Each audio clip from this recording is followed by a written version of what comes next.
Monsieur le directeur, à mon tour, je tiens à remercier bien sûr l'Institut français des Jolidas pour cette invitation. Et je remercie également vivement la direction du Pullman dans ce décor merveilleux, pour ne pas dire poétique. Et je remercie également tous les amis qui sont présents ici. En particulier, je remercie le peintre Zoubé, avec qui j'ai travaillé et j'ai écrit sur son travail à El Jadida même. J'ai un contact très extraordinaire avec cette ville qui date de mon enfance. Et c'est la ville de l'été pour nous, à Marrakech. C'est là où on venait, on se réfugiait pour quitter la chaleur de Marrakech. Et j'ai vécu toute mon enfance en quelque sorte estivale dans cette ville. Et mon premier amour aussi, c'était dans cette ville. Je badinais, on badinait tous les deux dans quelque sorte avec les vagues océaniques et derrière les dunes de sable. C'est un souvenir inoubliable. Pour parler de ce que je fais jusqu'à présent, je dis que c'est en quelque sorte, à mon niveau, je crois que c'est toujours un essai, parce que je crois également que le travail d'écriture n'est jamais parfait. Il est toujours remis en question. Et qu'il me soit permis de m'interroger au demeurant, au seuil de cette explication que je considère nécessaire, en m'interrogeant, où situais-je le jeu J.E. de cet instant? Il va sans dire qu'il y a une réelle distance entre le sujet parlant, ici et maintenant, et l'autre sujet écrivant dans la solitude. Le jeu de cet instant est un autre. Il s'inscrit dans un temps autre que celui du processus créatif, lequel était aux prises avec le ressenti, le projeté et la mémoire tant individuelle que collective. L'interprétation de ces deux entités s'attache à mettre en miroir ce que je sais et ce que j'ignore. Et le métalangage tentera de faire le lien entre les deux.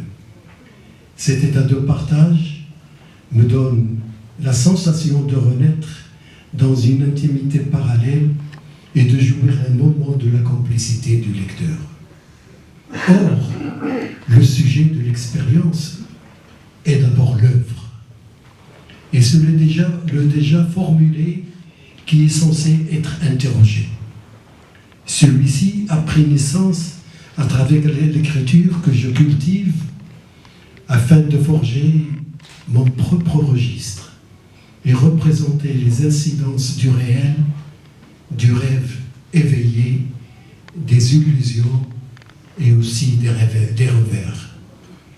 Pendant ces différentes étapes, je m'emploie à mélanger les genres, à multiplier les jeux, composant avec les certitudes, les doutes et les contradictions. Ainsi, mes textes s'engendrent les uns les autres.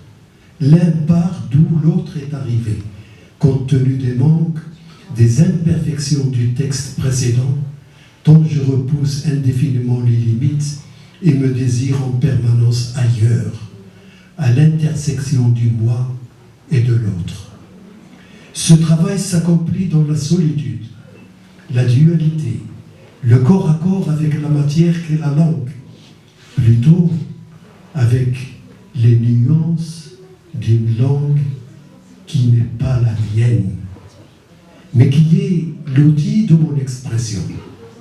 Parfois j'y trouve la complicité, la concordance, souvent le blocage, l'incapacité du dire.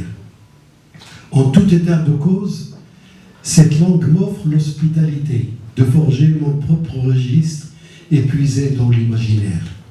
Puis, je livre une part de moi-même, étant au partage, à l'ouverture et à la pluralité de suggestions et d'interprétations. Dès la page blanche, je me mets en apprentissage et agence les éléments tant objectifs que subjectifs d'une vision en constitution. J'explore les zones d'ombre et les paramètres du temps opératoire au risque de me découvrir différent de ce que je crois être. Car l'œuvre s'élabore et se construit sur des envolées et des insuffisances. L'essentiel, c'est de parvenir à transmettre par le biais des mots les sensations qui me traversent, tout comme l'indicible et le désir d'être autre sans cesser d'être moi-même.